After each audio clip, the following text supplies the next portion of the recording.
Oke, nama saya Gino Maduhutu dari Ambon. Maduhutu itu dari Ambon. Dari mana suaranya Ambon? Tapi tadi dia ngomong Manado, soalnya mama Manado, jadi mix Papa Ambon, mama Manado, jadinya Amdo. Amdo ya? Amdo. Ambon? Manado ya. Kita tahu di Bali itu udah surganya tourism lah ya. Iya, iya. Orang-orang dari segala penjuru dunia datang ke Bali, ya kan? Iya. Jadi kenapa aku milih Bali? Karena biar sekalian bisa berkomunikasi dengan orang-orang asing yang lagi ada di Bali. Orang tua yang kurang mampu itu ternyata itu menjadi motivasi untuk anak lebih baik. untuk menjadi lebih baik gitu. Kita harus lebih baik dari orang tua.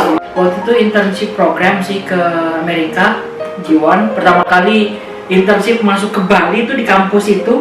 Pertama kali, jadi makanya ada beberapa kampus dari seluruh Bali datang ke kampus itu buat ngikut ke sana. Itu yang pertama kali melakukan program Itu itu ya? yang melakukan sampai sekarang.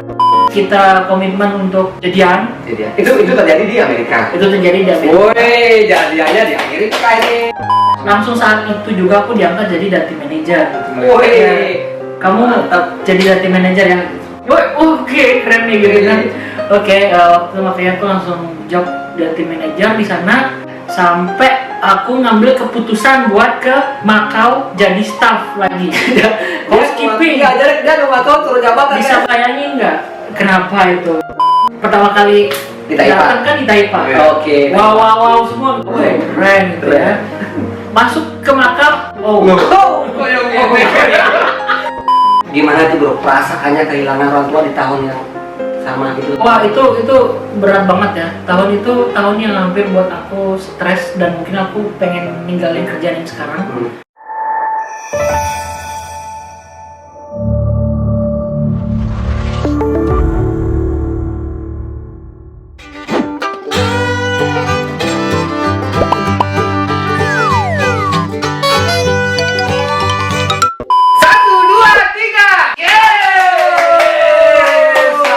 Hari raya, hari apa sekarang ya? Hari Sabtu. Hari Sabtu, Hari Sabtu semuanya. Sabtu ceria para saudara-saudaraku yang ada di sana.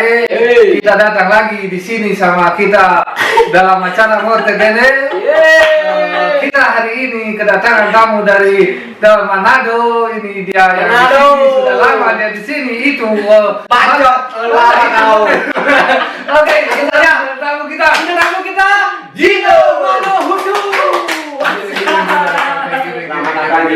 Apa? Wah, panas banget di luar. Udah kena AC. Ya, ini juga adalah salah satu inspirasi kita untuk buat YouTube kan. Waduh. Ya, seorang konten kreator juga. Konten kreator juga, nama channelnya Gino Maduhutu. Gino Maduhutu, di sana ada banyak. Ada vlog gitu ya. Vlog, segala macam. Masuk apa yang penting apa kreasinya dia dibikin di sana. Iya. Oke, sebelum kita berbincang terlalu jauh dengan Gino Maduhutu, saya mau nyapa dulu teman-teman yang di sana. Terima kasih sudah setia menonton acara kita. Matur nuwun. Sama-sama. Sekali lagi saya ucapkan terima kasih. Dan semoga di perbincangan kita hari ini ada makna-makna, ada inspirasi yang kita dapatkan. Betul sekali. Mari kita mulai. Yang pertama, pertinyiin. Ya. Oke, Abang Gino.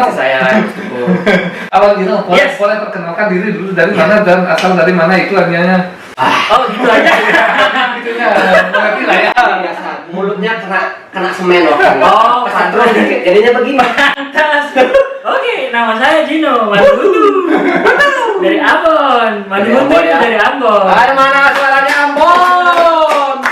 Tapi tadi dia ngomong Manado, soalnya mama Manado, jadi mix Papa Ambon, mama Manado, jadinya Amdo. Amdo ya? Amdo. Ambon? Manado ya. Tapi ini anak Amdo. Tapi tinggalnya di mana aja, based on kerjaan dari Babe, di mana dia kerja situ ya kita di situ gitu. Oh, Babe ya? Babenya PNS?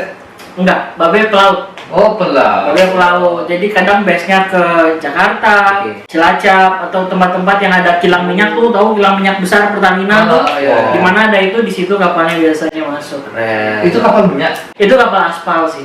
Aspal. Jadi Itu dia aspal. jual apa itu? Aspal. Jadi aspal yang ada di Indonesia tuh. Oke. Itu kan kapalnya Babe ngambil dari Singapura terus dibawa ke Indonesia. Ya, kota mana yang mau order dibawa ke sana. Ekspor ke sana ya. Ekspor ke sana. Oke. Gitu. Berarti Dino ini sana kesini tinggalnya ya? Gitu. Lahirnya di mana? Lahir Jakarta. Lahir Jakarta, di sana sekolah sampai SD, terus pindah ngikut waktu itu pindah ke Ambon, terus habis itu pindah lagi ke Jakarta, habis itu pindah lagi ke Cilacap, habis itu di Bali. Wah, sekarang di Bali, Dino. Di Bali. Di Bali mana sekarang nih? Di Jimbaran. Jimbaran guys, Jimbaran kayak sama kayak Pak Edi berarti Jimbaran. Pak Edi siapa? Sama Angga juga. Oh iya benar. Pak Edi Anak-anak Jimbaran. ngontrak di Jimbaran. Oke. Si Angga asli Jimbaran. Berarti masa kecilnya kebanyakan di Jakarta. Kebanyakan masa kecil di Jakarta. TK Jakarta sampai SD. Kalau di Ambon masih ada keluarga di Ambon? Masih banyak banget. Keluarga di Ambon banyak, keluarga di Manado banyak. Di mana lagi? Keluarga Jakarta juga banyak. Keseringannya main kemana? Ke Manado apa ke Ambon? Sebenarnya jarang kita pulang ke Ambon atau ke Manado, kecuali pas kemarin ada oma, opa meninggal, baru pasti kita pulang Oh. buat main. Terus Dino bisa gimana kok bisa tinggal di Bali ceritanya? Waduh, itu long story banget ya. Jadi waktu SMA itu, aku kan anak bahasa nih, pas SMA. Terus ada informasi kan dari guru katanya, job sekarang yang paling enak itu kerja di kapal pesiar gitu. Wah, itu pertama kali aku dengar soal kapal pesiar gitu kan. Interesting lah. Interesting banget, katanya gajinya banyak banget nih. Dolar. Gitu kan. Terus dua option kan otomatis kalau kapal pesiar itu antara Bandung atau Bali, ya kan? Nah, sedangkan kita tahu di Bali itu udah surganya tourism lah ya. Iya. Orang-orang dari segala penjuru dunia datang ke Bali, ya kan? Iya. Jadi kenapa aku milih Bali? Karena biar sekalian bisa berkomunikasi dengan orang-orang asing yang lagi ada di Bali. Iya, mengasah bahasa lah. Jadi itu alasannya aku datang ke Bali pas lulus SMA, kuliah, akhirnya sampai sekarang ke Makau. Ya, sampai sekarang masih di Bali ya, udah beli rumah di Bali kan. Di Dino. Bali. Sukses di Bali. Ini lahir tahun berapa? Oh ya, 88. Dino baru habis merayakan ulang tahunnya. Selamat ulang tahun Dino. Selamat ulang tahun. Selamat. Semoga semakin panjang umur, rezeki dilancarkan. Amin. Amin. Itu kelahiran tahun berapa? 88. 88. Yes. Setahun ya Tuhan sama kita. Tuhan dia setahun sama kita. Tapi mukanya saya lebih muda. Ya cukur bari coy. Itu kan kok bener 88? Bener 88. Kok aja aku tua ya? Satu aja intinya. Walaupun tua, Aku kirain dia 90-an. jangan kebanyakan mikir. Enggak bener. Kirain Kirain kau kebanyakan 93 gitu. Masa? Enggak bener. Kirain aku tuan sama kamu. Enggak, aku 88. Waduh, kita masih tua guys. Dari bintang tamu yang datang, mungkin Pak Edi aja nanti. Ini ya. Lebih jauh ya. Yang lain, berarti kita lebih tua. Ya, nggak apa-apa lah. Jiwa termuda guys. Terus? Termuda. Mas bisa ceritakan masa kecilnya kayak gimana sih Dino? Wow, masa kecil Ya, itu masa kecil lah. bahagia ya buat aku ya. Karena saat itu orang tua kan bersama-sama gitu kan. Terus tapi kebanyakan sih lebih ke nyokap ya, karena kan waktu itu babe kan kerja di kapal.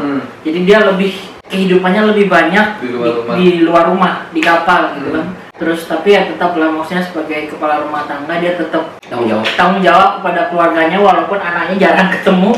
Tapi sekalinya dia pulang, yuk kita jalan yuk kemana? Woi, langsung diajak. Biasanya pulangnya berapa hari sekali? 10 bulan sekali. Oh, kapal pesiar ya? Yo, Makanya ya waktu antara anak sama gini agak. iya, jadi agak renggang sebenarnya dengan ayah gitu. Cuma keseharian sama ibu. Makanya kalau kelihatannya anak mama banget. Bukan anak papa banget, tapi anak mama banget gitu. Kau berapa bersaudara kau? 2 aja. 2. Cowok-cowok ya? Cowok-cowok. Oh, adiknya di Bali. Ada yang di Bali, dan ikut ke Bali nih. Terus masa kecil gimana Ji? Bahagianya maksudnya main-mainnya di perkotaan apa di kampung gitu? Waduh, kalau masa kecil tuh, kalau misalnya ngomong kelahiran 88 tuh, kita gadget itu masih jauh kurang ya? banget ya, Iya, jauh iya, banget. Sama kayak kita lah. Iya, mainannya kelereng, terus apa lagi ya? Layang-layang. Main juga, tali itu. Yang karet-karetan, lompatan. karetan. Terus ada petak-petak kayak lompat-lompat gitu. Iya, terus kita lempar-lempar, terus Iya, sama juga kayak kalau di Bali namanya dengkleng gitu. ya sama. Ya mainannya gitu-gitu aja, tapi Gitu aja. bahagia loh. Main-main begitu bahagia sampai sekarang pun. Kita kalau aku ngelihat anak-anak zaman sekarang tuh kayak anak-anak kecil tuh pegangannya udah gadget tuh kayaknya udah kasihan banget gitu mereka. Kita yang sedih ya. Kita sedih banget ngelihat kayak gitu. Kayak gimana? Kayak hari-hari masa kecil kita itu udah direnggut sama itu dulu. Itu ya. Mestinya pada saat masa kita kecil kebebasan mengeksplor itu lebih banyak. Lebih banyak. Bedanya sih gini, mereka tuh game online, kita game non online, gitulah. Offline ya. Offline ya, maksudnya offline ya. Kita interaksi langsung sama orang, Iya. tapi sekarang nggak perlu interaksi sama orang langsung, udah interaksi sama di dunia Maya. ya maya. Jadi mereka biasanya nggak punya real friend gitu loh. Jadi mereka Hmm. cuma ada teman maya aja gitu. Hmm. Jadi aku nggak tahu, mungkin mereka nggak ngerasain gimana Hmm. nikmatnya main kotor-kotoran, kaki luka-luka ya kan. Betul. Pulang-pulang dihajar sama rotan sama mama gitu Kalau kan. pendidikan orang tua keras ya. Keras banget. Hmm. Sampai dipukul juga. Wih, sama selang masih basah-basah tuh, Oh. langsung ke pantat begitu. Terus apalagi hanger baju tuh sampai pecah Iya. Kamu nakalnya gimana tuh? Sampai begitu. Termasuk anak yang Coba ceritain. Itu nakalnya kayak gimana? Mungkin ekstrem nakalnya ya, sampai dipukul gitu. Jadi aku tiap pulang sekolah tuh nggak langsung pulang ke rumah, udah kelewan kemana-mana gitu ya. Pulang-pulang baju sekolah tuh udah kotor semua gitu. Oh ya? Malam baru pulang. Kamu main kemana kayak kotor gitu? Sama temen-temen yang nggak jelas, cuma kayak main lari-lari terus kayak kejar-kejaran umpet-umpet Oh, kayak pasti gitu. Ya udah habis langsung sampai rumah. Itu SD. Itu SD. SMP juga sama begitu. Iya lah. Tapi didikannya seperti itu kan membuat kita sadar bahwa Yes. itu nggak baik. Ingat waktu, Ingat waktu. biar kita disiplin. Iya. kita sekarang udah beda gimana ya? Kalau zaman sekarang orang tua yang bersikap keras kepada anaknya dibilang Orang tuanya kurang katanya kurang cerdas mendidik. Iya. Tapi zaman dulu nggak ada, mungkin Nggak kita ada juga yang maklum begitu. ya, Iya, kita juga iya. maklum karena perubahan zaman juga. Iya. Terus kebandelan apa yang paling fatal pernah dilakukan selama semasa SD atau SMP? Ya SMP lah. Wah. SD kan masih oke lah, belum bisa diatur. Kalau Yes, SMP kan yes, udah yes. bisa diatur, tapi masih aja dilakukan kebandelan yes. di situ. Waktu itu baru beli motor ya, waktu itu nyokap baru beli motor, terus aku pakai, langsung saat itu juga ditabrak dan motornya hancur. Untuk SMP SMP udah bisa bawa motor. udah bisa Baru bawa berapa? motor. Itu bukan bilang udah bisa bawa motor, tapi lagi nyoba bawa motor. Oh, baru belajar. Iya, baru belajar, terus langsung tabrakan, langsung hancur motor. Nabrak itu apa? Nabrak motor juga? Aku nabrak motor orang. Biaya itu. Yoi.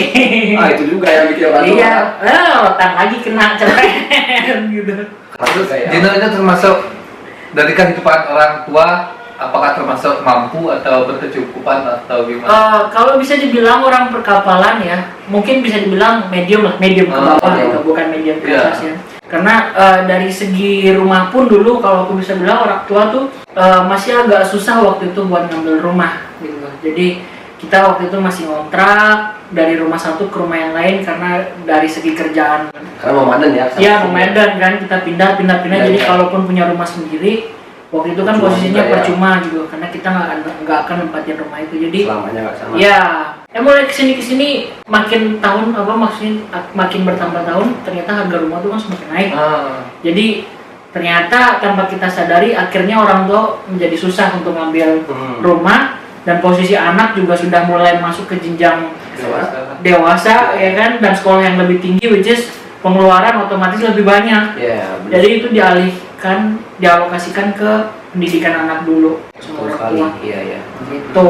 Well, ya gitulah ya, susah banyaknya perjuangan orang tua, tapi itulah yang menjadi contoh buat aku sama buat adekku bahwa bukan berarti orang tua ini kurang mampu, anaknya juga pasti kurang mampu juga.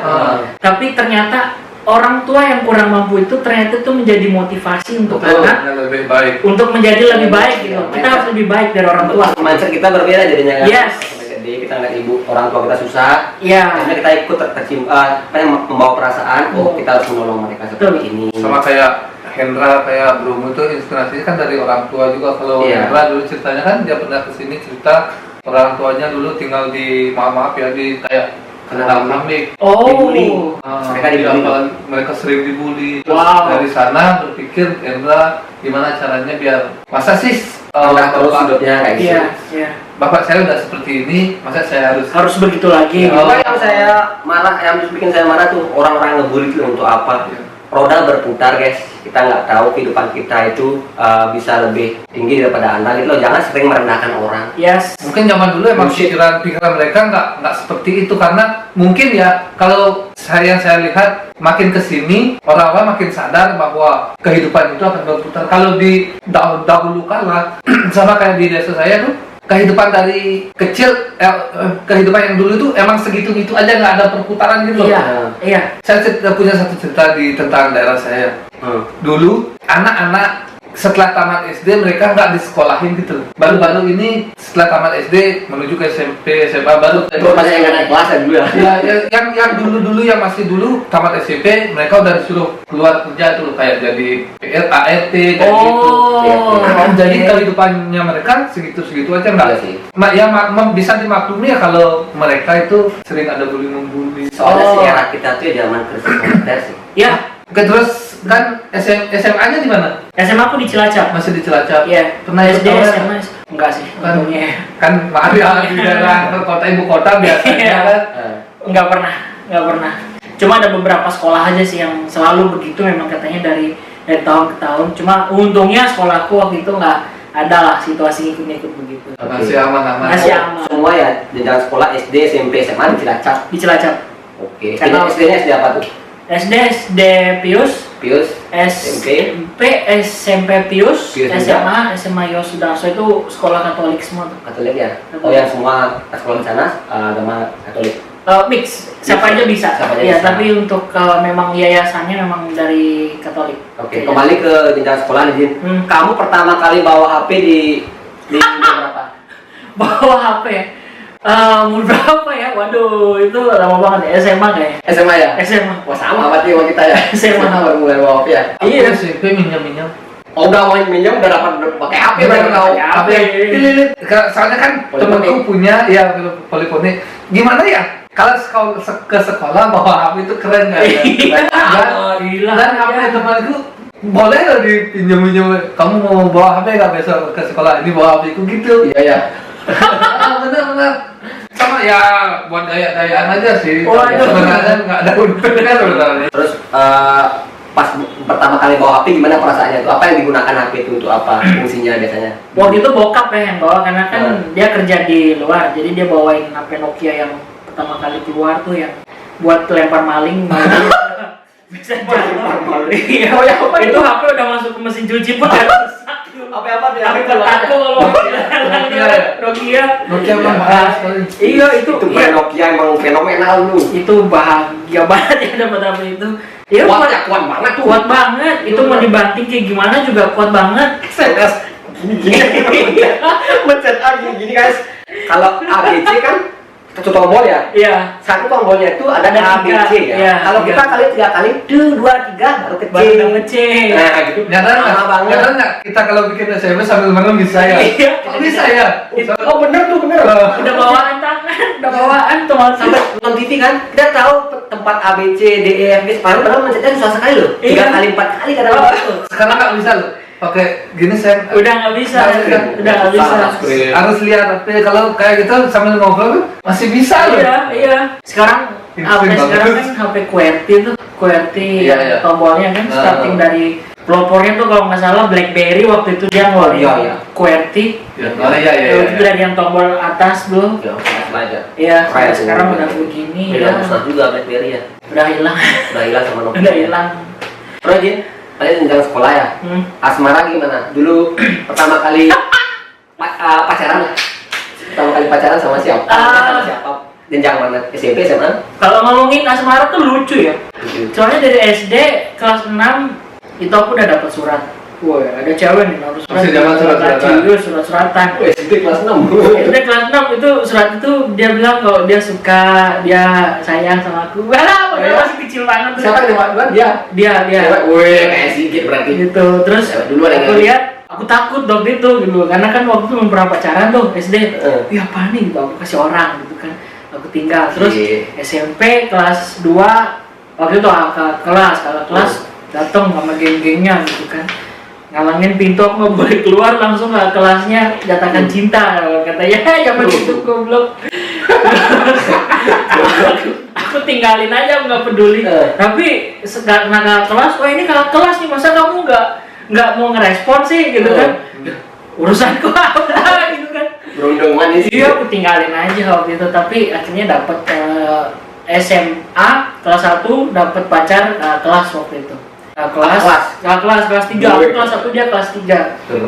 Iya, itu cinta pertama sih waktu itu, tapi habis itu udah selesai. Paling cinta pertamanya di bangku SMA kelas 1. Iya, bangku SMA. Kamu tahun berapa kelas mana?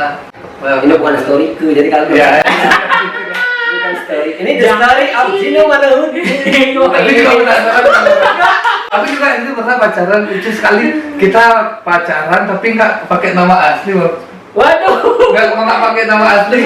Wah, kau jahat kau. Kita sama-sama, aku tahu ceweknya aku tahu. Aku kan sering ketemu. Itu ketemunya pas karena aku dulu kan pas aku SMP, dia SD. mainannya. Siapa SMP?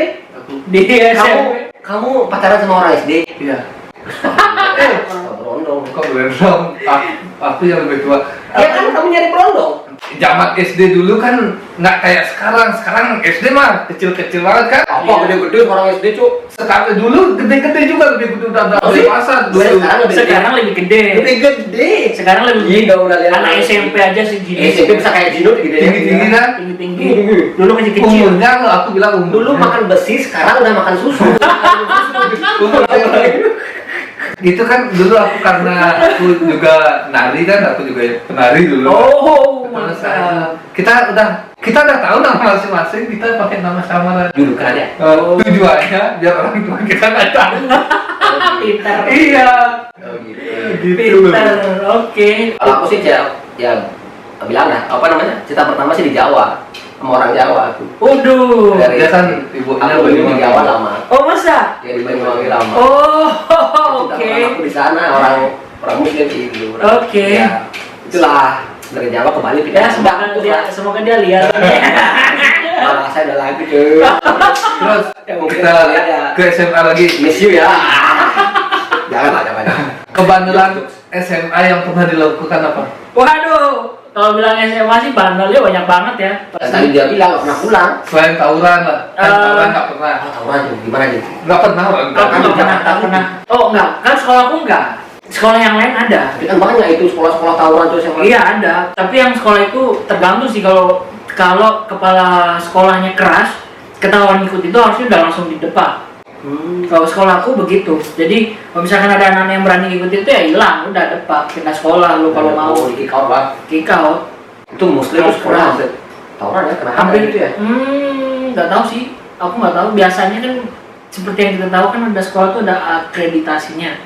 Akreditasi itu kan berarti based on standar dari sekolah tersebut memang bagus atau enggak. Jadi biasanya kan ada anak-anak atau orang tua nyari sekolah ini lebih murah Swasta lah kayaknya. swasta ini lebih masuklah budgetnya. Ternyata yang begitu yang sekolah yang masuk Iya, budget betul begitu sekali. yang standarnya memang ya rata-rata ke bawah lah gitu kita bisa Jadi bilang. pergaulan juga dibilang. Jadi pergaulannya juga ya nanti Nggak ketemu semua sih ya, gitu. nggak semua sih ya. Ya rata-rata lah, mostly lah. Iya, umumnya seperti itu yang aku tahu. Yang aku heran kenapa ya?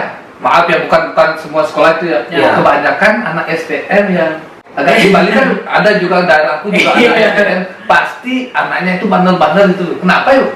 Apa tujuannya kenapa anak STM ya? Iya. STM karena ya apa sih keras juga karena didikannya tuh apa namanya Kayak ngefix tentara ya? mesin gitu ya, ngefix mesin kan? Oh iya Kayak iya. kebengelan gitu kan? Iya. Kayak matok apa namanya karbu gitu. Jadi dia pengen matok orang gitu ya. Ya dia pengen ngomong orang gitu. Karena kerjanya memang bener prakteknya itu benerin mesin, Iya, matok lah paku Iya, apa segala bener-bener. macam. Kebanyakan anak STM kayak gitu. Iya sih, di Jakarta juga. Dan lebih heran lagi ya yang orang-orang tawuran gitu ya. Kenapa gampang nyari senjata gitu loh? Mereka punya celurit kayak gitu loh. Dari mana datangnya tuh? Kan Karena- mereka bikin sendiri. Gitu. STM. Pemasoknya kok boleh mereka beli kayak gitu kan harusnya KTP-nya dilihat mungkin dia masih pelajar kan. Yang saya dengar kan jangan jual itu. anak-anak yang maksudnya sekolah yang seperti itu karena dia diregenerasi gitu loh. Iya.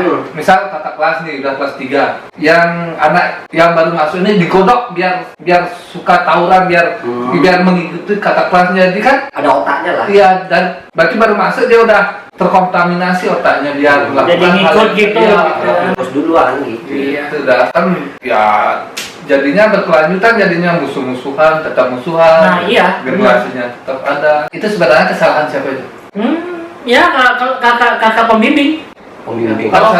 Bukan salahnya Jokowi kayaknya. Itu kan era belum Jokowi. Kan biasanya gitu ada gempa dikit Jokowi yang salah. Tsunami Jokowi yang Jokowi stres. Jokowi stres sampai sekarang dukung. Tapi Dino ini salah satu orang yang gimana ya? Tentang protes-protes itu agak strike juga kan, aku sering lihat posting-postingannya, ada yang jangankan yang di negara kita, Iya. di sini aja dia diprotes sama dia di anjing di mana-mana. Itu Emang kenapa ya? kok bisa Emang dia pembela masyarakat. kepikiran kan masih anjing dilarang keluar, kok bisa kepikiran komentarnya itu loh. Kritisian lah. Terbawa suasana. Ya. Karena kan kita ngerasain hal itu gitu loh. Yang perubahan itu benar-benar impactnya besar gitu loh. Which is harusnya ngelihat yang lain juga lah, karena kan kadang mereka ngelihat cuma ya golongan situanya aja gitu kan. Padahal di luar situ juga ikut membantu mengangkat golongan itu gitu loh. Jadi ya ikutlah. Berani speak up ya, ini ya kita menolong orang ya, menolong masyarakat juga kan, sekecil jawaban lah istilahnya gitu. Iya. Sekecil bantuan dari kita speak up. Karena orang-orang sekarang banyak diem. Kebanyakan diam ngomong di belakang. Sampai mau denger gitu Iya, kan. betul. Langsung aja sikat gitu. Karena orang berani seperti itu ya. Yoi. Saya juga dulu sering kayak gitu kan, bikin posting-postingan tentang keadaan sekitar itu loh. Iya. Karena gimana ya, kayak hal-hal seperti itu dibiarkan seperti itu gitu loh. Iya. Nggak ada yang mau bicara tentang itu, Iya. nggak ada yang mau protes. Jangan ngomong sana, Oke. itu terlalu berat buat kita. Mungkin start ke jenjang anak-anak ya. Sekarang Pak Hos, silakan. Sekarang tentang karir bosku. Oke. Start karirnya di mana? Karirnya Ya, dari setelah Mungkin kuliah dari ya. apa kuliahnya di mana dulu? aku di International Bali Tourism Institute di Bali. STPBI ya? Itu memang STPBI. STPBI di Denpasar. SPB itu. Iya, itu sekampus sama SPB. Oh, ya, di satu lokasi ya. Satu lokasi. Dari tadi kemarin tadi bilang ke bahasa, terus pengen Ke pariwisata. terus kuliahnya di Bali sana. di SPB. Diploma. Di diploma 4. Wow, lama diploma. Iya, Wah, diploma. keren juga. Waktu itu SPB itu kan kampus pertama untuk perhotelan, maksudnya belum ada STPBI waktu itu. Belum ada STP. Belum. Pas tahunnya aku masuk itu ada teman si Raka, kalau kalian tahu. Raka itu kan Raka Susta. Dia itu yang juga masuk di angkatan pertamanya, baru keluar STPBI dibentuk saat itu, diadakan D4. Nah, masuklah dia ke situ, aku juga masuk. Itu tahun berapa? Waduh, 2011 kalau nggak salah. Oh, angkatan pertama kamu. Aku masuk angkatan kedua. Oh, angkatan kedua. Aku harusnya ikut angkatannya si Raka. Raka. Waktu itu aku udah interview bareng angkatan itu. Cuma ternyata aku kena DB. Aku DB, aku akhirnya nggak ngikut. Pending dulu. Pending. Mau nggak mau 1 tahun nunggu bukaan selanjutnya lagi, Oke, baru aku angkatan ikut. kedua. Angkatan kedua. Diploma 4 ya. Tuh, yoi. Lama juga ya. Lama juga. Sudah ya. Yoi. Ada prakteknya kayak training ke hotel-hotel gitu. Ada. Jadi praktek ke waktu itu internship program sih ke Amerika, G1. Pertama kali internship masuk ke Bali itu di kampus itu. Pertama kali, jadi makanya ada beberapa kampus dari seluruh Bali datang ke kampus itu buat ngikut STPBI. Karena itu pertama kalinya kampus yang ada license buat ngirim internship program ke sana. Itu yang pertama kali melakukan program Itu itu yang melakukan sampai sekarang. Oh, sampai yang lain ngikut ya? Yes. Itu kamu jurusan apa sih di sana? Manajemen perhotelan. Itu kayak F&B, apa tuh kayak housekeeping? Ya, itu dapat. Kalau manajemen perhotelan kita langsung Semuanya? pelajari semuanya. Semua division? Semua division dapat. Orang lah, sama produk juga ya? Yoi. F&B produk. F&B produk, jadi F&B chef service. gitu ya. Terus pertama kali ke Amerika di mana Jackson Hole kan? Jackson Hole juga. Wah, Jadi ini bagian anak apa? Hah? Bagian apa? Housekeeping. Angkatan Jackson Hole. Mungkin yang dapat ke Jackson Hole siapa ya? Kayak Nika, Jackson Hole, yang Karel.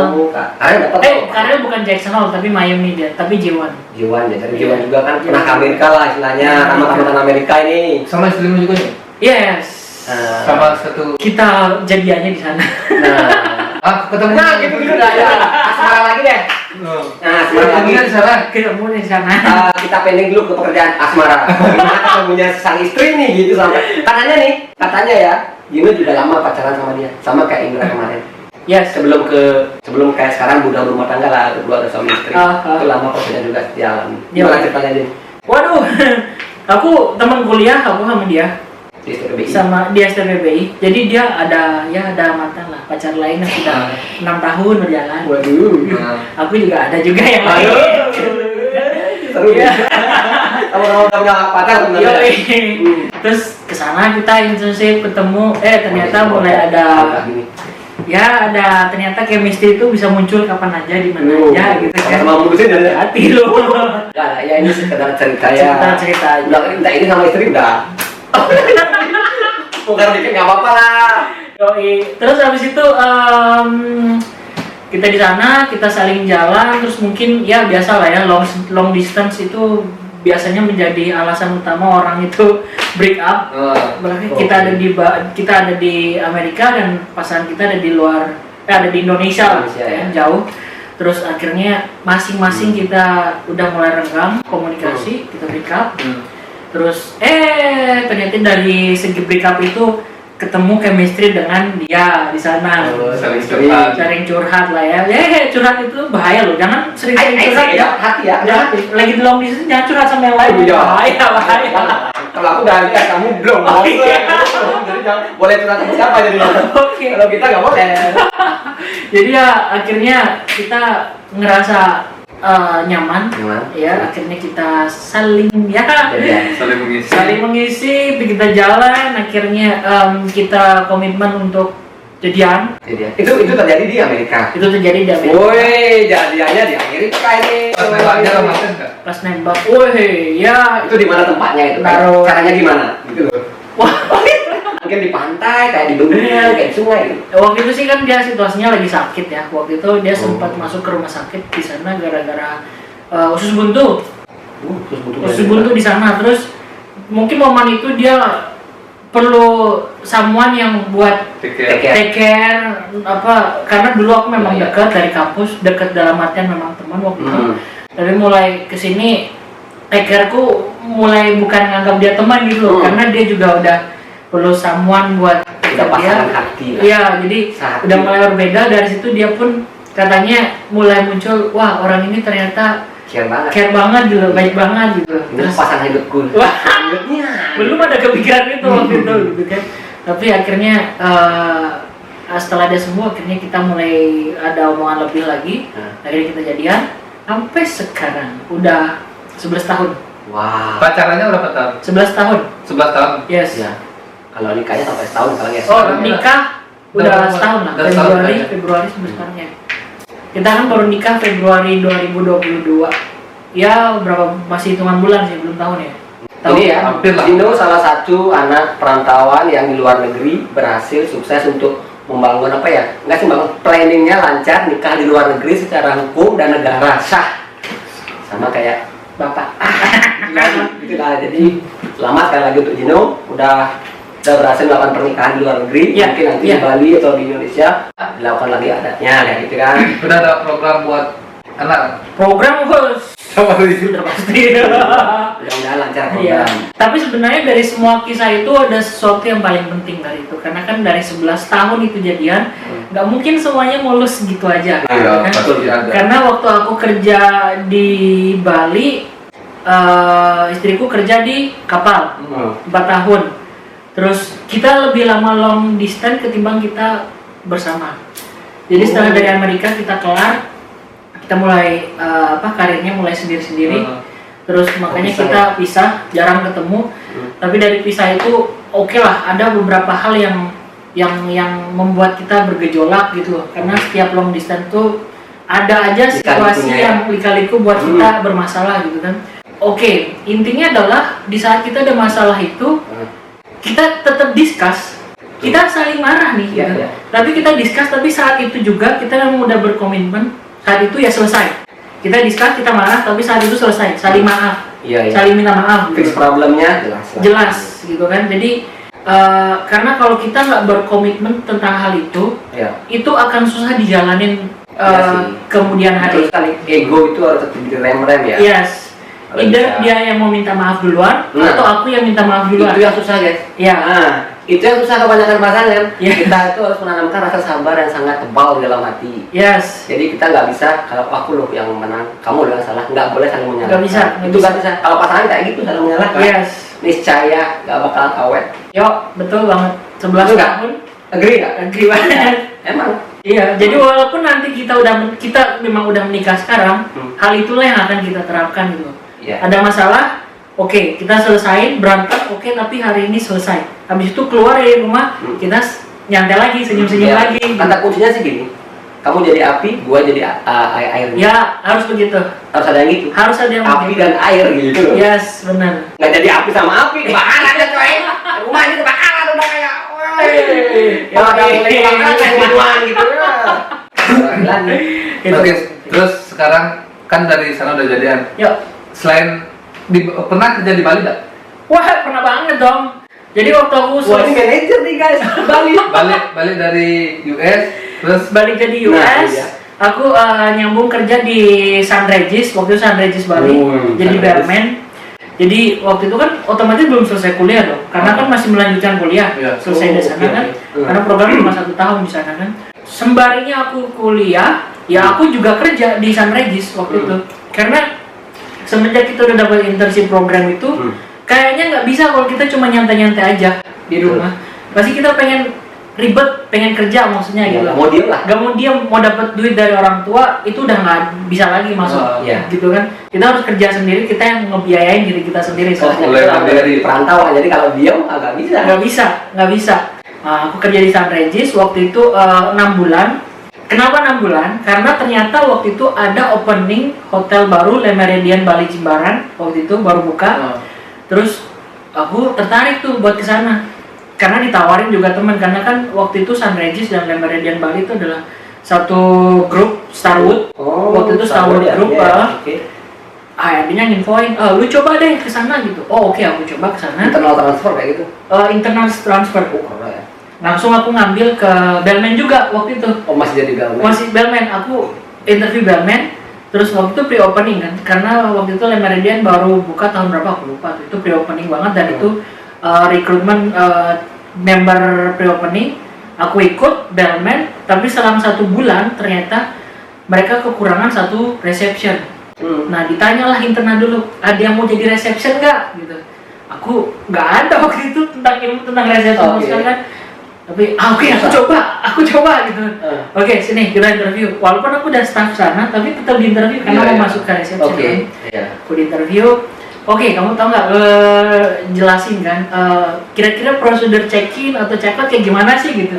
Ya kan kita udah bayaran kan, kita bellman nih, jadi kan tahu kan. Tahu ya. Check-in tuh melihat gitu kan. Aku kasih tahu itu. Finally aku lulus. Aku lulus jadi reception, terus akhirnya untungnya kalau pre-opening hotel itu adalah kita diajarkan dari paling dasar banget sampai ke 10 lah. Iya. Nah itu untungnya kalau masuk ke pre-opening hotel, bukan kita nggak ngomong established hotel ya, pre-opening. Jadi aku diajarin dari PMS, sistem berapa buat check-in, check-out gimana, terus cara job description-nya check-in gimana, job description-nya check-out bagaimana. Jadi semua dapat. Akhirnya aku di Le Méridien kerja 3 tahun sampai jadi senior guest service agent waktu itu istilahnya, reception. Terus ada opening hotel lagi di Kuta, 4 Point by Sheraton Kuta. Oh sama Sigit. Iya sama Sigit. Waktu itu aku belum kenal Sigit. Belum. Terus bosku yang ada di situ, dia pindah transfer ke sana. Pas banget. Dia nanya, lu mau nggak kesini gitu? Oh, jadi apa? Front office supervisor. Wih. Seriusan? Oh, oke. Interview, bla bla bla bla. Lolos. Jadi front office supervisor. Wah keren. Waktu itu masih pre-opening, masih angkat-angkat bed, masih belum ada tamu lah. Kita masih nyapu-nyapu di kamar-kamar hotel. Aku pernah ngobrol gitu. Masa? Tapi aku disuruh dewe. Wah. Ya nggak mau lah. Orang nggak suka kan? Iya. Ntar Turun nyapatan. dewe casual lagi casual. Wah. Ongkol ya, ongkol. Kapan aja bisa dipulangin kan? Iya bisa dipulangin. Kenapa? Kenapa? Karena kan nggak kenal dulu. Lain. Nah itulah aku di 4 Point di sana jadi front office supervisor. Terus aku di sana 6 bulan, 7 bulan. Terus aku ada istilah tahunannya itu untuk di review job itu gimana, bagus nggak? Ternyata bagus. Langsung saat itu juga aku diangkat jadi data manager.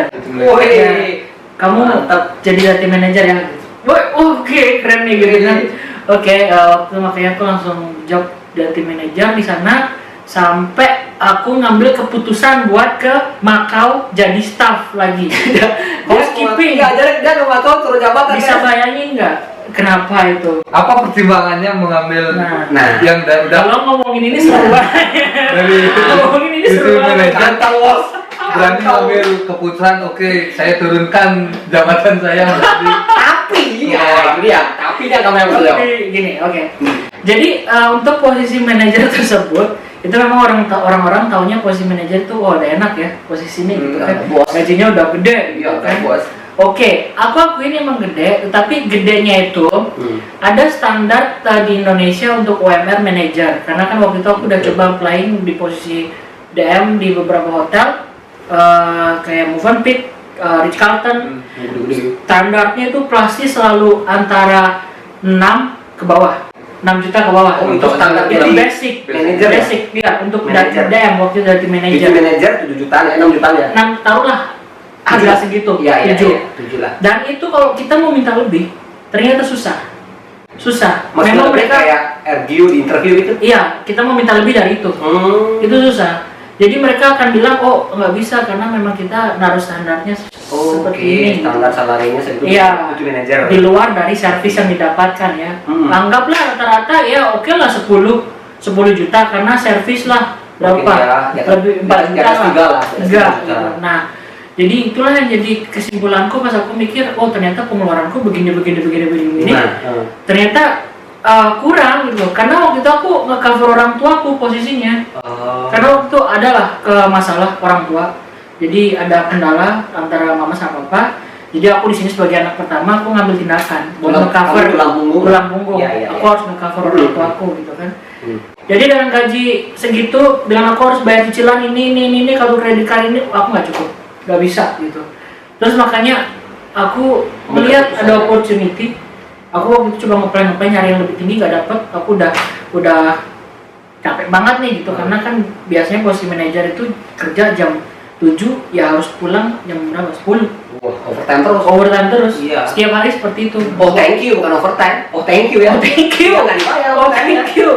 Itu udah nasib ya waktu itu, makanya berjalan selama 3 tahun posisi itu, aku mulai ngelihat manajer ini ternyata ada 2 pilihan. Kita mau mengejar posisi untuk mendapatkan rasa hormat atau mendapatkan gaji yang segitu-gitu aja dan kita menunggu untuk dipromot menjadi level yang lebih tinggi lagi dan which is berarti pulangnya lebih late lagi, ya kan? Atau kita mau nyari gaji dengan posisi yang biasa-biasa aja, kita bisa nyantai hidup kita tapi gajinya gede. Nah, ya. Pilihannya cuma 2. Aku ngambil yang pilihan kedua. Karena aku mikir lebih baik kita nyantai hidup sehat tapi gaji lebih besar daripada manajer sana. itu sudah pasti itu Aku setuju banget. Itu pilihanku waktu itu. Ada yang teman-teman lain mungkin mereka akan lebih milih posisi berkarir gitu kan, tapi aku melihat ke sini karena faktanya adalah di saat aku udah ke sini ternyata mereka yang di sana juga lagi kesusahan. Udah di posisi enak nih, masih kesusahan. Aku yang udah posisi cuma biasa nih, aku ternyata utangku lunas semua. Apapun itu udah untuk kebutuhannya, tapi nutupin utangnya gitu. Udah nggak ada pikiran aku hebat. Lebih daripada cukup. Yes, lebih daripada cukup. Gitu. Yes. Itu dia. Ada beberapa teman emang, lu ngapain udah posisi manajer kesana cuma posisi staff? Karena kan aku update di CV ku di LinkedIn, aku nggak peduli. Kalau mereka nanya, aku cuma ngasih alasan ini aja, gitu. Gue lagi enak. Lu sekarang enak nggak di sana? Gitu kan? Gitu. Jadi guys, Ajino dari duty manager ke luar negeri di Makau sekarang ini menjadi houseman. Houseman itu part of housekeeping. Yes. Ya, nggak usah saya jabarin lah deskripsinya kayak gimana, mungkin kalian udah tahu houseman itu kayak gimana. Yes. Zaman sekarang udah nggak usah munafik lagi ya. Jadi kan posisi demi posisi, tetapi penghasilan segitu. Iya, terus gajinya juga udah dapat 2 kali lipat daripada di sana. Gajinya setara FOM. Setara FOM, ya nggak bisa dibilangnya lah sebenarnya. Intinya 2 kali lipat atau 3 kali lipat lah dapat ya. Itulah ya. Tapi kan biaya hidup juga di sini lumayan. Ya, Lumayan. tapi bisa nutup lah. Ya, gimana kita Banyak lah. makanya kan istri ikut ke sini. Jadi itulah planning kita juga untuk nge-manage pemasukan. Jadi di saat kita bekerja barengan di sini, ya otomatis pengeluaran juga akan lebih kecil. Ya kan? Kalau istri ikut di sini, itu setelah kamu tinggal di Makau berapa tahun tuh baru dewa ke sini? Jalan 1 tahun. Baru dewa ke sini. Baru dia kan masih di kapal, aku suruh stop aja ke sana terus ngikut ke sini. Oh, dia di kapal pas itu? Masih di kapal. Oh, di kapal pesiar ya. Setelah di Amerika tuh kapal ya. Yes. Oke. Baru ke Terus sini. dapat info ke sini dari mana? Dari teman kah? Ada teman yang di sini? Wah, itu lucu banget. Nah. Jadi Sigit, tahu Sigit kan? Oh, dari sini. Sigit kan kita kerja barengan di sana. Dia kan dulu anak Oke. buahku di sana. Dia Wih, di Fit and sekarang udah level sama itu ya. Iya. Ini dulu bosnya ada level sama sama Sigit. Jadi kita kan kalau break itu ada 2 pilihan, makan di kantin atau makan di luar. Nah, aku waktu itu makan di luar nih, nasi goreng, enak banget kan. Nah, di saat jam itu ternyata Sigit nongol. Wih, Bang, lu ngapain sih nih makan juga? Iya gitu. Gua mau pamitan sekalian gitu. Mana lo gitu? Gua mau ke Makau. Wah, anjir. Duduk. Dicomot langsung. Dicomot. Karena emang dari dulu aku udah nggak peduli cari posisi yang biasa-biasa aja tapi gaji tinggi. Ya, yang penting uang lah. Uang, discuss lah aku sama Sigit. Oh, gua minggu depan udah berangkat nih ke Makau. Oh, di mana? Di hotel ini gitu. Oh, oke. Gajinya berapa? Segini. Wah, mau dong gua gitu kan. Mau dong. Serius? Iya, oke. Nih, gua kasih nomornya gitu kan. Udah aku komunikasi dengan orangnya, akhirnya aku dapat interview, lulus ke sini. Sama bunda kita lah ya. Sama bunda kita gitu. Wah, Kita, iya. akhirnya nyampe lah sampai sekarang di sini. Duluan Sigit kan? Duluan Sigit 1 bulan. Bulan berikutnya aku. Gitu. Wah. Di houseman ya? Yo. Dulu apa sih yang vakansi available-nya di sini selain houseman? Rumah tenden waktu itu aku apply-nya rumah tenden. Oh, kamu apply-nya rumah tenda? Yes. Terus saat itu si interviewernya bilang, kita ngelihat dari previous history kerjaanmu, kamu pernah di houseman di Amerika dulu. Oh iya ya. Mau nggak posisi ini karena masih ada 1 available? Mau. Oke, langsung dapat aku posisi. Tapi kamu tahu itu houseman itu kayak gimana? Tahu karena aku ditanyain, kamu tahu kerjaannya houseman? Oke, begini. Oh, sama lah kerjaan kita di sini. Oke. So, kamu mau? Mau. Jalan sampai sekarang.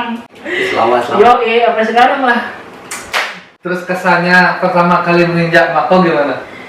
Kaget. Yang bikin kaget? Karena aku nggak pernah berinteraksi dalam dunia kerja dengan orang-orang Asian kayak orang Cina atau orang Hongkong lah gitu, Makau. Dan dengan budayanya mereka juga berbeda. Kalau contohnya apa yang buat berbeda kayak orang Barat tuh, dia selalu ada kata thanks dari semua conversation. Atau dalam mau ngapa-ngapain thanks, atau mau ngapa-ngapain thank you gitu. Dan lebih sopan mereka gitu. Di sini nggak ada peduli-pedulinya, buang-buang muka. Iyalah. Buang muka. Segi lifestyle-nya beda. Iya. Nggak ngena lah. Nggak ngena. Friendly-nya tuh. Betul. Nah, itu Kita juga mengalami gitu. Ya sama ya. Saya juga dulu pertama kali masih di sini supervisor. Aku kan nelpon, kebiasaan nelpon lewat telepon kan. Supervisor tuh tak telepon.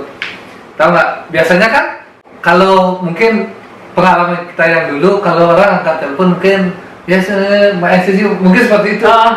Dia tahu nggak? Dia bilang, Halo gitu. nggak bukan lu. Why? Langsung why? Udah kayak Dalam anjing dia. Bos kayak gini ya gini keranjai dia. Anjing kok. Masa sih siapa yang nggak terkejut? kaget lah otomatis. Kita orang, anggaplah kita orang hospitality yang udah punya pengalaman. Walaupun cuma di Indonesia, tapi tau lah sopan santun gitu. Dia bilang, why? Wah, apa sih gitu?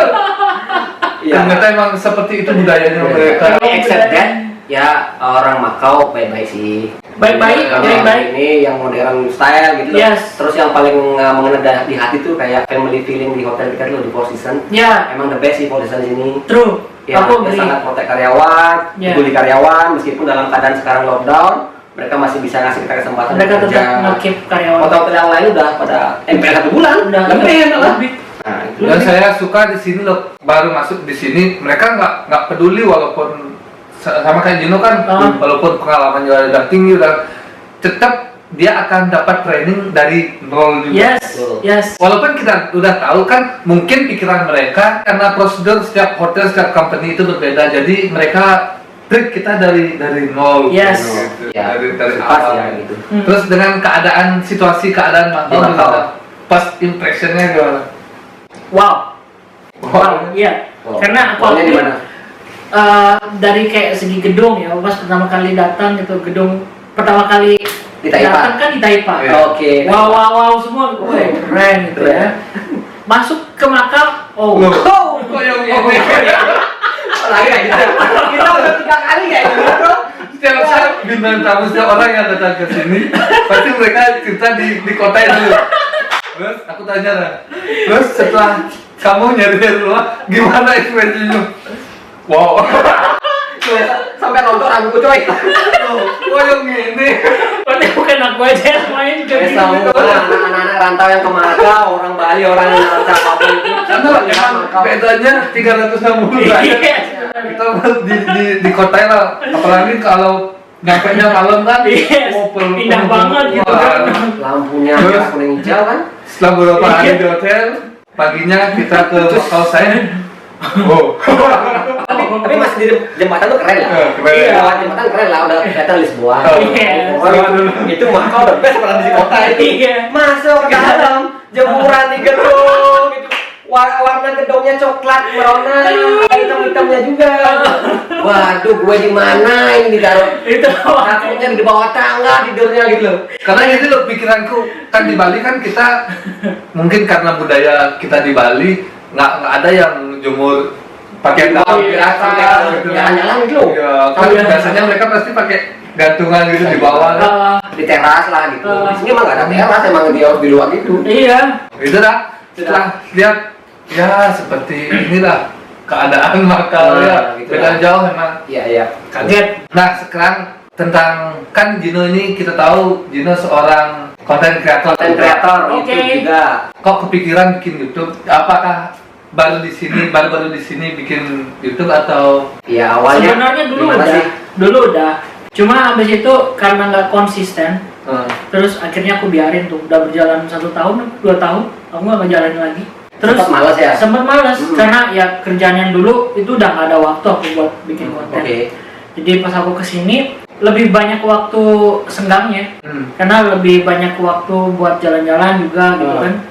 Nah, jadi aku mikir lah, waduh ini di sini aku lagi di negara orang, kenapa aku nggak sekalian ngevlog di sini, ya kan buat ngeliatin situasi yang ada di sini sama teman-teman yang ada di Indonesia.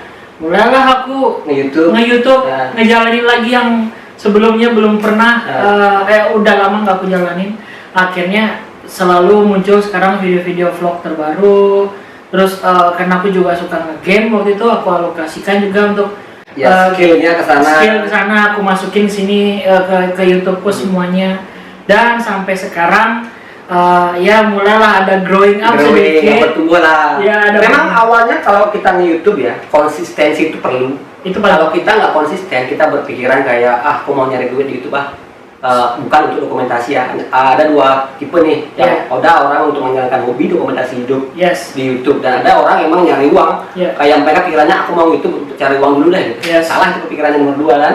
Kita berkreasi dulu, upload aja video sebanyak mungkin, Yes. konsisten, Yo. pasti ada hasilnya. Kalau ada hasilnya pasti rezeki gitu. Hmm. Rezeki Anda plusnya gitu loh. Ruginya mungkin ya kita nggak serugi dokumentasi video aja gitu. Yes. Di hari kelak tua kita bisa ngelihat gimana sih dulu kita gitu. Yeah. Ada momen di Ada sana. momen. Itu penting gitu. Siapa tahu booming ntar videonya tahun berapa kita nggak tahu, gitu kan. kayak investasi juga? Ya, Iya. investasi. Itu saya job loh, bener kayak kemarin aku bilang. Kalau anak-anak muda di Indonesia semua punya jiwa untuk nge-YouTube ya. Nih saya pasti orang anak muda sekarang banyak yang nggak pengangguran gitu. Iya, terus Benar, mereka punya banyak skill sebenarnya. Fakta. Tapi nggak bisa dipublikasikan secara Yes. gimana. Yes. Lewat video aja bisa dibayar kok. yoi banyak Ya, sekarang. Di Amerika kan 25% cita-cita anak-anak sekarang jadi YouTuber. Iya. Itu fakta, Bener. Itu fakta. TikTok juga sekarang orang-orang mulai mengalihkan ke TikTok. Iya, jangan Itu dibayar. Jangan pernah negatif lah kalau orang video buat apa sih itu ada gitu gitu. Ada makna tersendiri yang kita hasilkan dari sana gitu loh. Terus Wah, coba kayak kalau Indonesia yang punya YouTube ya, ajak masyarakatnya subscribe. Wah, gimana gedenya kan bisa bayar utang negara mungkin ya? Ada yang berpikiran kayak gitu dulu loh. Kayak aku ketawa aja dengan ini. Coba Indonesia bikin YouTube ya, suruh masyarakatnya subscribe 300 juta masyarakat. Bener nggak? Udah bisa bayarin. Bisa bayar utang. YouTube ngebayarin itu kan tiap tahun Saya itu gede loh. Itu udah. Bener. Aku pernah lihat video bapak-bapak ini. Mereka udah tua-tua. Gitu dah. Awalnya tujuannya cuma buat apa namanya? Dokumentasi. Menjalani hobi lah. Dia pakai HP rekam ngobrol gini sama temen-temennya. Ngobrol aneh-aneh lah. Ya, sekarang udah diundang ke Close the Door. Kan? Mantap itu. Ya, intinya jangan apa menyepelekan Putus hal asa. kecil ya. Ya. Kayak YouTube orang-orang mungkin berpikiran si YouTube itu apa sih Iya. Ya kita emang beda pendapat ya, tapi ini penting untuk kita ya karena Betul. kita menjalani hobi juga ya, ngedokumentasiin diri sendiri juga ya. Yes. Untuk penghasilan sampingan juga ya. Betul. Itu kan betul ya. Yo, iya. Kan Jinu udah lama lah melanglang buana gitu di Hmm. dunia gini. Ada tujuan untuk berhenti di kerja di hospitality nggak? Atau planningnya ke depannya seperti apa? Oh, kalau untuk tujuan berhenti dalam artian kita udah harus punya sesuatu yang lain. Iya, kan? iya, iya. Biasanya umumnya aku udah mikirin kayak pengen bikin usaha atau emang fokusin ke YouTube. Jadi di saat aku fokusin ke YouTube, waktuku udah pasti 100% aku akan kerja di YouTube gitu. Jadi, tapi maksudnya untuk komitmen buat ngejalanin itu masih belum 100%.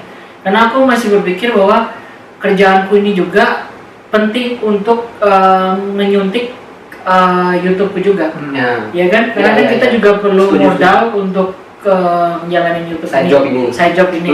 At the end di saat YouTube ini udah memang bisa menghasilkan yang udah settle banget lah semuanya nih.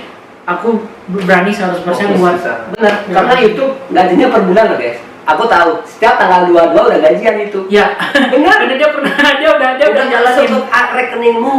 Bener, nggak seribet yang kalian pikir harus punya alat gini baru yes. Pakai apa ya? Nyantai ya? Iya, udah masuk ke rekening tanggal 22 itu dibayar oleh Amerika itu. Yes. Baik dolar. Ya, betul. Aku lihat di Google tuh, salah satu usaha yang paling diminati sekarang di dunia teknologi ini, salah satunya adalah YouTube. Makanya aku keep going gitu. Subscribe ya, Jino Manahutu. Wah, subscribernya udah berapa sekarang nih? 3.600. 3.600 subscriber udah kalah saya ini. Itu dah.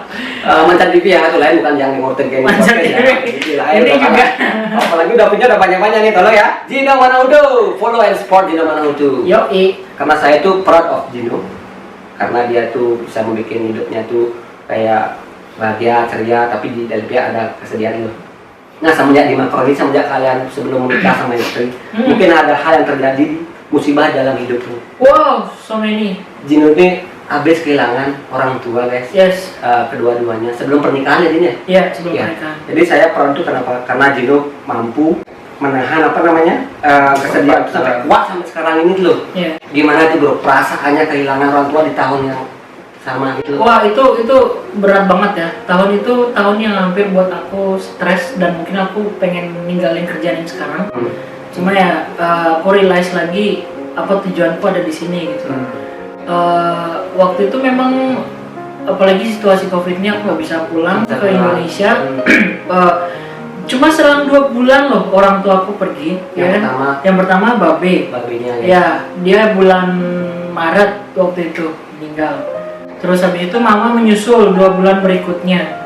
Nah itu saat itu aku udah blank ya, aku udah nggak bisa mikir apa-apa lagi.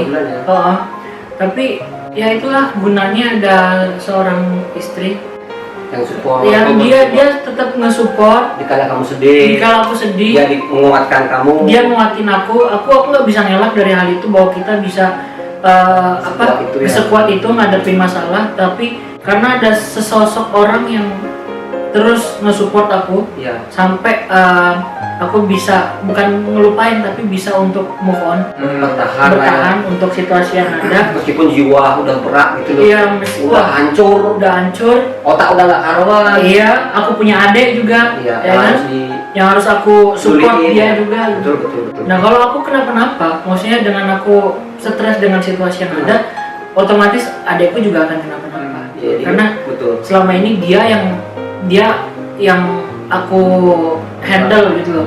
Dia juga selalu nelfon aku buat minta support apa segala macam gitu kan. Tapi Jino berpikir untuk ke depan ya. Aku berpikir ke depan karena Edian aku pikir memang orang tua pada akhirnya mereka akan ninggalin kita, betul, gitu. betul. Nah sekarang cuma masalah kapan waktunya. Dan ternyata ini adalah waktuku. Kita semua bakalan pernah mengalami. Iya. Saya udah kehilangan seorang sosok ayah dari Oh, kecil.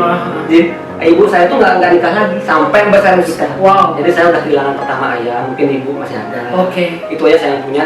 Saya juga merasakan kalau dikala ibu saya meninggalkan saya bakalan hancur sekali. Of course, itu saya pasti. merasakan apa yang kamu rasakan. Itu pasti. Tapi saya belum merasakan ibu saya almarhum gitu loh. Iya. Mudah-mudahan ibu saya panjang umur Amin. dan musibah yang dijalani oleh Jino. Semoga almarhum bapak dan ibunya tenang di alam sana dan selalu memantau Jino di sini. Amin. Dan dikasih rezeki terlalu banyak supaya Jino lebih kuat lagi sama Amin. istri, menambah ekonomi apapun itu gitu loh. Iya. Iya. Semoga tenang almarhum. Ada nggak yang ingin disampaikan ke Dewa sebagai istri yang baik dan benar menjaga? Aku jadi sedih. Aku ngomong itu adik kayak terus. Iya. Karena orang tua tuh ngomongin orang tua ya benar. Karena gini, orang tua tuh kayak dia udah berbuat yang terbaik untuk anaknya. Aku ngeliatin dia udah berbuat untuk anaknya, terus anaknya juga sudah melakukan yang terbaik untuk orang tua dan orang tua tuh udah seneng. Jadi di saat orang tua aku pergi, mereka tuh udah merasakan kesenangan gitu loh. Oh, anakku udah sukses. Betul. Nah, aku udah, walaupun aku sedih, tapi aku juga bahagia karena orang tua aku sudah menyampaikan sendiri bahwa dia bahagia dengan anak-anaknya sekarang. Jadi mereka pergi dengan tenang, itu buat aku juga tenang. Walaupun memang sedih karena udah kan. Nah, itulah yang aku rasain. Iya. Akan kita duka, tapi Jino bersuka cita dulu ya. Yes, betul. Jangan terus berduka karena kita kalau menangis di sini kan kita kali kasihan orang tua kita ngeliat di sana anaknya sedih gitu. Betul. Ya. Betul. I'm proud of you. Thank you. Tapi sesuatu dulu buat Dewa. Terima kasih Nah, saya. istri ya, Isra untuk istri ya. Gimana kan istri banyak kesabaran yang dia. Ya. Dikala kamu gimana, dia selalu mendengarkan kamu, dia selalu mensupport kamu. Tolong sampaikan sedikit pesan untuk berterima kasih pada sang istri. Oke. Buat Ayang. Kenapa kemudiannya Ayang? Iya. Oke Ayang, thank you so much buat semuanya yang udah kasih ke aku dari 11 tahun ini kita berjalan. Walaupun memang ada suka dan duka yang kita jalanin, you still there. Kamu masih ada di sampingku sampai sekarang di Makau. Thank you so much buat semuanya. Thank you so much atas kepeduliannya selama ini dengan kekurangan yang banyak kekurangan yang aku punya.